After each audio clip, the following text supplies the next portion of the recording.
تو جان گرامی جناب مریم نکلی اور تڑپ کر کے کہتی ہیں کہ پروردگارا تجھے اس کا واسطہ کہ جسے تو بہت چاہتا ہے میری مشکل کو آسان کر دے۔ جناب مریم کا یہ کہنا تھا کہ ایک مرتبہ وہ خطہ پست ہوا کہ جہاں مریم کھڑی تھی، ایک خطہ بلند ہوا، آواز قدرت آئی، مریم کا جی ماں بھائی کا دیکھ رہی ہے اس جگہ کو؟ کا جی ہاں پروردگار دیکھ رہی ہوں۔ کا چلی جاؤ اس طرف۔ مریم نے کہا پروردگار یہ کون سی جگہ ہے؟ پروردگار نے کہا کہ یہ کربلا۔ مریم تھی کہاں؟ خانہ معبود میں۔ خدا نے بھیجا کہاں؟ کربلا بھیجا۔ کہا کربلا جاؤ، کربلا تمہاری مصیبتوں کی حل ہے، کربلا تمہاری مشکلوں کی حل ہے۔ تو عزیزان گرامی خدا بند عالم یہ امر مریم سے اپنے گھر کے آس پاس بھی تو انجام دلوا سکتا تھا، کربلا کیوں بھیجا؟ مجھے تو ایسا لگتا ہے کہ جیسے مریم کے ذریعے خدا یہ بتانا چاہتا ہو کہ دیکھو صرف ہمارا دروازہ نہ یاد رکھنا، اگر ہمارا دروازہ بھی بند ہو جائے تو حسین کے دروازے پہ چلے جانا۔ صلوات پڑھتے محمد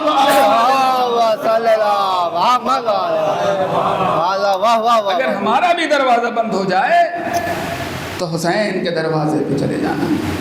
تو عزیزان گرامی مریم کو کہاں بھیجا؟ کربلا بھیجا۔ کہ کربلا جاؤ، کربلا تمہاری مصیبتوں کی حل ہے، کربلا تمہاری مصیبتوں کی حل ہے، تمہاری مشکلوں کی حل ہے۔ مریم مقدسہ بی بی، مقدسہ بی بی کو کہاں بھیجا؟ کربلا بھیجا۔ اب عزیزان گرامی جناب مریم جب وارد کربلا ہوئی تو آج جہاں مظلوم کربلا کی قبر مطہر ہے بانی نے سر آ کر کے پہنچی۔ جب بانی نے سر آ کے پہنچی تو کیا دیکھا کہ ایک درخت نمودار ہوا۔ دیکھتے ہی دیکھتے وہ درخت بڑا ہوا، اس میں شاخیں نکلی اور اس کے بعد پتوں نے پردہ کیا۔ مریم ہے مقدسہ بی بی، مطہرہ بی بی، محدثہ بی بی، تو مقدسہ بی بی کے رضا بن گیا وہ درخت۔ اور اس کے بعد جناب عیسیٰ کی ولادت ہوئی۔ تو عیسیٰ پیدا کہاں ہوئے؟ کہا سرزمین کربلا پہ۔ اب مجھے ایک جملہ کہنے دیجئے کہ جس کی کربلا نبیوں کی ماؤں کی مصیبتوں کو ٹالتی ہو وہ حسین ہم سب کی مصیبتوں کو نہیں ٹال سکتا۔ ایک صلوات پڑھتے محمد و آل محمد۔ تو اب عزیزان گرامی دیکھتے ہی دیکھتے وہ درخت بڑا ہوا اور اس کے بعد پتے نکلے، شاخیں نکلی، پتوں نے پردہ کیا تو جناب مریم کی رضا بن گیا وہ درخت اور جناب عیسیٰ کی ولادت ہو گئی۔ اب جب جناب عیسیٰ کی ولادت ہو گئی تو اسی درخت سے کچھ کھجوریں گری اور اسے حضرت مریم نے تناول فرمایا۔ اب علماء تحریر فرماتے ہیں کہ چونکہ جناب مریم سرزمین کربلا پہ وارد ہوئی تھی اور حضرت عیسیٰ پیدا ہوئے، اس لیے کربلا کی نسبت سے اللہ نے حضرت عیسیٰ کو جو معجزہ عطا کیا وہ مسیحائی کا معجزہ عطا کیا۔ کیوں؟ اس لیے کہ حضرت مریم سرزمین کربلا پہ وارد ہوئی اور جناب عیسیٰ سرزمین کربلا پہ متولد ہوئے، اس لیے اس کی برکت سے اللہ نے حضرت عیسیٰ کو جو معجزہ عطا کیا وہ مسیحائی کا معجزہ عطا کیا۔ حالانکہ یہ بات ذہن میں رہے کہ ابھی حسین وارد کربلا نہیں ہوئے ہیں، ابھی حسین کربلا میں مہمان نہیں ہوئے ہیں، ابھی حضرت کا خون کربلا میں نہیں بہا ہے، فقط نسبت ہے۔ تو جب نسبت کی وجہ سے عیسیٰ کو مسیحائی مل سکتی ہے تو اگر حضرت کا خون اس مٹی میں شامل ہو جائے تو وہ خاک خاک کے شفا کیوں نہیں ہو سکتی ہے؟ صلوات پڑھتے محمد اللہ واہ واہ. تو عزیزان گرامی اگر نسبت کی وجہ سے مسیحائی مل سکتی ہے تو اگر حضرت کا خون اس مٹی میں شامل ہو جائے تو خاک شفا کیوں نہیں ہو سکتی؟ اب حضرت عیسیٰ کو مسیحائی مل گئی، کیوں؟ اس لیے کہ والد کربلا اس کی نسبت سے مسیحائی مل گئی. تو اب جب مسیحائی مل گئی تو جہاں حضرت عیسیٰ کی مسیحائی میں بہت ساری باتیں تھیں، بہت سارے معجزات تھے، وہاں ایک یہ بھی تھا کہ اگر کوئی پیدائشی نابینا ہوتا تھا تو حضرت عیسیٰ اسے بینا کر دیتے تھے. حضرت عیسیٰ اس کی آنکھوں کو روشن کر دیتے تھے. مردوں کو زندہ کرنا، مبروس کو شفا دینا. مثلا کوئی مردہ آیا، مشیت الہی ہے، تم باذن اللہ کہہ کے زندہ کر دیا. کوئی کوڑھ کا مریض آیا، اسے شفا دے دی. کوئی مبروس آیا، اسے شفا دے دی. یعنی کسی بھی مرض کا آتا تھا عیسیٰ اسے شفا دے دیتے تھے. تو جس زمین کی نسبت عیسیٰ کو مسیحائے کل بنا دے، اس زمین میں بھی تو اتنی تاثیر ہونی چاہیے کہ کسی بھی مرض کا آئے اسے شفا مل جائے. اسی لیے تو امام نے فرمایا من کل دائن، کسی بھی مرض کا ہو اگر یقین کے ساتھ کھا کے شفا کھا لے تو اسے شفا مل جائے گی. صلوات پڑھتے محمد صلی اللہ علیہ وسلم. اگر یقین کے ساتھ کھا کے شفا کھا لے تو اسے شفا مل جائے گی. تو عزیزان گرامی جناب عیسیٰ کے معجزات میں جہاں بہت ساری باتیں تھیں، وہاں یہ بھی تھا کہ اگر کوئی نابینا ہوتا تھا تو عیسیٰ اسے بینا کر دیتے تھے. تو جس زمین کی نسبت سے عیسیٰ کے پاس یہ ہنر حاصل ہے کہ اگر کوئی نابینا آئے تو اسے بینا کر دیں، تو اس زمین میں بھی تو اتنی تاثیر ہونی چاہیے کہ اگر کوئی نابینا آئے تو اسے روشنی مل جائے، وہ بینا ہو کر کے جائے. ایسا ہونا چاہیے کہ نہیں ہونا چاہیے؟ کہ ہونا چاہیے. آئیے واقعہ سناتا ہوں، انشاءاللہ آپ کی روح تازہ ہو جائے گی. اور اب جب آپ خاک شفا کو دیکھیے گا تو کیفیت کچھ اور ہوگی. تاریخ شیعت کا بہت بڑا نام، بہت بڑے عالم دین، مقدس ترین عالم دین، کہلاتے ہی تھے مقدس، حضرت علامہ مقدس اردبیلی. کثرت مطالعہ کی وجہ سے آنکھوں کی بینائی چلی گئی، لیکن مقدس اردبیلی عارف کربلا تھے، عرفان تھا انہیں. اس لیے انہوں نے ارادہ کیا کربلا جانے کا، اور کربلا میں آ کر کے مقیم ہو گئے. مقدس اردبیلی کے لیے روایتوں میں ملتا ہے کہ اس قدر عارف کربلا تھے کہ ضروریات سے فراغت کبھی حدود کربلا میں نہیں انجام دیتے تھے. اللہ اکبر، یہ میں نے بند لفظوں میں کہہ دیا. جب بھی ضرورت ہوتی تھی حدود کربلا کے باہر جاتے تھے. آ رہے ہیں حرم مطہر میں، حاضری دے رہے ہیں، حضرت شفا دے دو، میری آنکھوں کو روشن کر دو، جس خاک پہ سوئے ہو وہ خاک شفا ہے، میری آنکھوں کو نورانی کر دو. عزیزان گرامی، ایک دن مقدس اردبیلی حرم مطہر میں بیٹھے مناجات کر رہے تھے. کیا دیکھا کہ ماتم داروں کا ایک دستہ، ایک انجمن آئی جو لباس سے شہری نہیں لگ رہی تھی، کسی دیہات کی لگ رہی تھی. آئی ماتم کرتے ہوئے، اس حالت میں کہ سر سے لے کر کے پیر تک گرد و غبار میں اٹی ہوئی انجمن صدر دروازے پہ پہنچی. سلطان کربلا کو سلامی دی، لفظ بدلوں، اسے سلام کیا کہ جو عیسیٰ کا بھی مسیحا تھا. آئی، آنکھوں سے آنسو رواں ہے، گریہ وزاری کرتے ہوئے داخل حرم، نہ اس نے دخول پڑھا نہ کوئی اور عمل، ذریح اقدس سے آ کے لپٹ گئی. علامہ مقدس اردبیلی عارف کربلا تھے، انہیں کربلا کا عرفان تھا، انہیں معلوم تھا کہ حرم میں داخل ہونے کے آداب کیا ہیں، حرم میں داخل ہونے کی کیفیت کیا ہے، کس انداز سے حرم میں داخل ہویا جاتا ہے۔ ایک مرتبہ مقدس اردبیلی نے جب یہ دیکھا تو ان کے ذہن میں خیال آیا کہ عجیب لوگ ہیں، سر سے لے کر کے پیر تک گرد و غبار میں اٹے ہوئے ہیں، نہ اذن دخول پڑھا نہ کوئی اور عمل، حرم مطہر میں داخل ہو گئے اور ذریح اقدس سے لپٹ گئے۔ عزیزان گرامی، اس خیال کا آنا تھا کہ ایک مرتبہ مقدس اردبیلی کے اوپر نیند کا غلبہ ہوا، جب نیند کا غلبہ ہوا تو کیا دیکھا کہ سلطان کربلا کی سواری جا رہی ہے، مقدس پیچھے پیچھے دوڑے۔ ایک مرتبہ سلطان کربلا نے کہا مقدس میرے زائروں کے قدموں کی خاک کو دیکھ کر کے منہ بناتے ہو، تمہیں معلوم ہے ہمیں وہ پاؤں بہت اچھے لگتے ہیں جو اس عالم میں آئے کہ گرد و غبار سے اٹے ہوئے ہو۔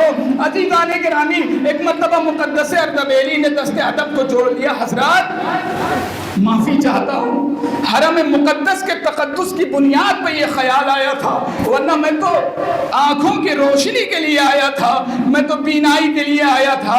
ایک مرتبہ سلطان کربلا نے کہا اے مقدس، اگر تم چاہتے ہو کہ تمہاری آنکھیں روشن ہو جائیں نا تو میرے انہی زائروں میں سے کسی زائر کو ڈھونڈو اور اس کے قدموں کی خاک کو چنو اور اسے اپنی آنکھوں پہ مل لو، تمہاری آنکھیں روشن ہو جائیں گی۔ عزیزان گرامی، یہ شرح صدر کی بات ہے، سلطان کربلا آواز دے رہے ہیں، یہ جو ہم پہ رونے آئے ہیں، یہ جو ہم پہ گریہ کرنے آئے ہیں، یہ جو پرسہ دینے آئے ہیں، انہی میں سے کسی ایک زائر کو ڈھونڈو اور اس کے قدموں کی خاک کو چنو اور اسے سرمہ چشم بنا لو، تمہاری آنکھیں روشن ہو جائیں گی۔ عزیزان گرامی، اب جیسے ہی مقدس اردبیلی کی آنکھ کھلی، ایک مرتبہ مقدس اردبیلی دوڑتے ہیں، ایک زائر کو دیکھا۔ وہ ایسا زمانہ تھا کہ جب دنیا مقدس کو ڈھونڈ رہی تھی کہ تھوڑا سا وقت دے دیں، آج مقدس ایک زائر کو ڈھونڈ رہے ہیں۔ عزیزان گرامی، ایک زائر کو دیکھا، قدموں پہ گر گئے، اس نے پہچان لیا، فوراً ہی مقدس اردبیلی کو اٹھایا، ارے حضور آپ یہ کیا کر رہے ہیں؟ کہا نہیں، سلطان کربلا مجھ سے ناراض ہو جائیں گے، آقا مجھ سے ناراض ہو جائیں گے۔ آقا کا نام سنا، اطاعت قدموں کو آگے بڑھایا۔ مقدس اردبیلی نے اس زائر کے قدموں کی خاک کو چنا اور اپنی آنکھوں پہ لگایا۔ مقدس کی آنکھیں ایسے روشن ہو گئی جیسے بچے کی آنکھ ہے۔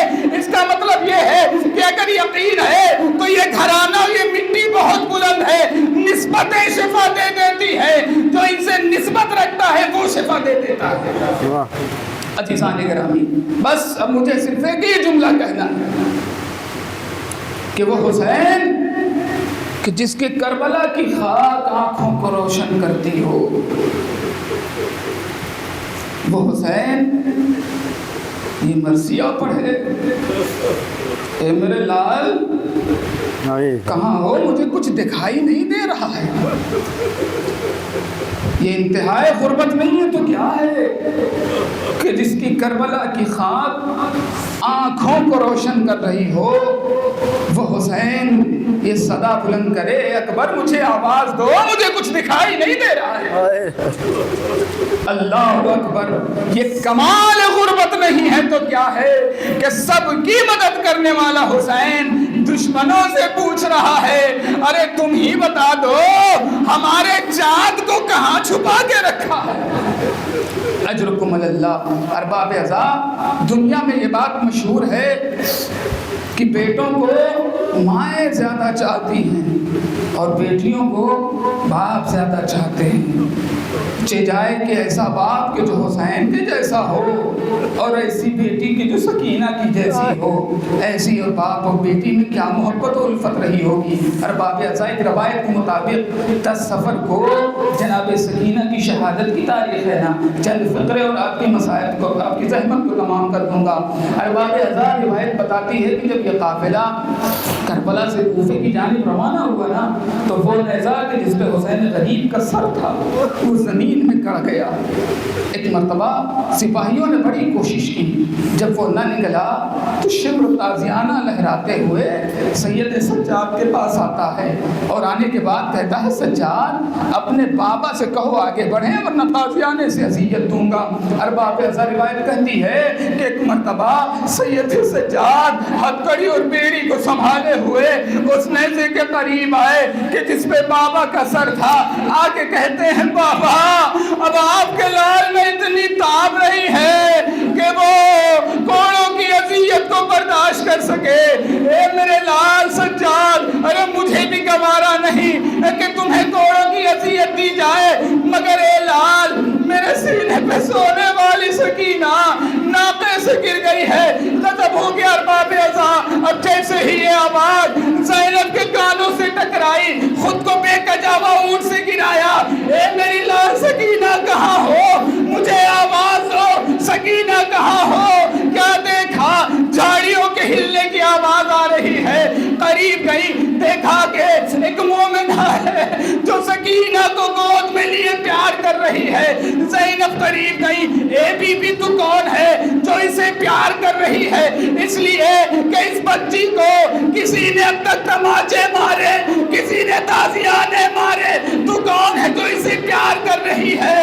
ایک مرتبہ زینب نے آواز دی، اے زینب تو نے نہ پہچانا، میں تمہاری دکھیاری ماں فاطمہ، بس یہ سننا تھا۔ زینب نے ماں کی باہوں میں باہیں ڈال دی۔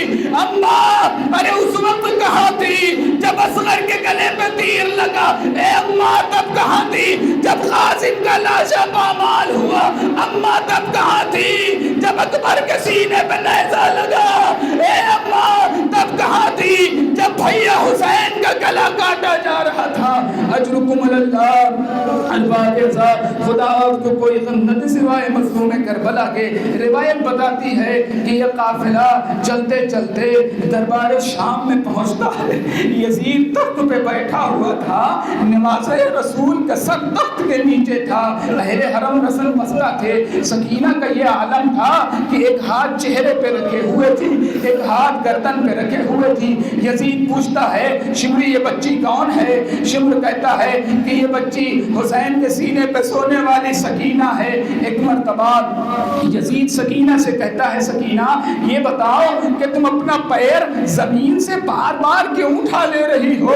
سکینہ کہتی ہے اے یزید تیری فوجوں نے ارے ہم 12 اسیروں کے گلے ایک ہی رسم میں باندھ دیا ہے، میں ان میں سب سے کم سن ہوں، جب یہ کھڑے ہوتے ہیں تو میرا گلا گھٹنے لگتا ہے۔ پھر یزید کہتا ہے اے سکینہ یہ بتاؤ کہ تم ایک ہاتھ چہرے پہ ایک ہاتھ گردن پہ کیوں رکھے ہو؟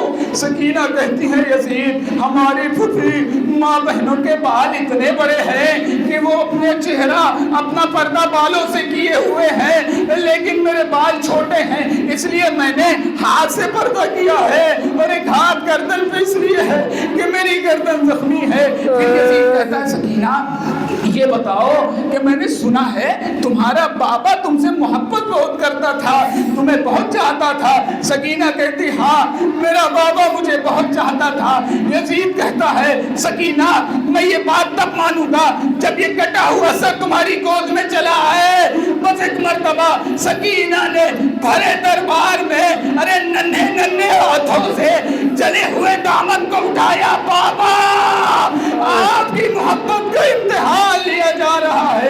ارباب ازا دشت طلع سے سر حسین بلند ہوا، سکینہ کی آغوش میں آ گیا۔ ارباب ازا روایت کہتی ہے کہ اہل حرم کو قید خانے شام میں بھیج دیا گیا، اس قید خانے میں کہ جہاں ترک و دیلم کے غلاموں کو رکھا جاتا تھا، قیدیوں کو رکھا جاتا تھا۔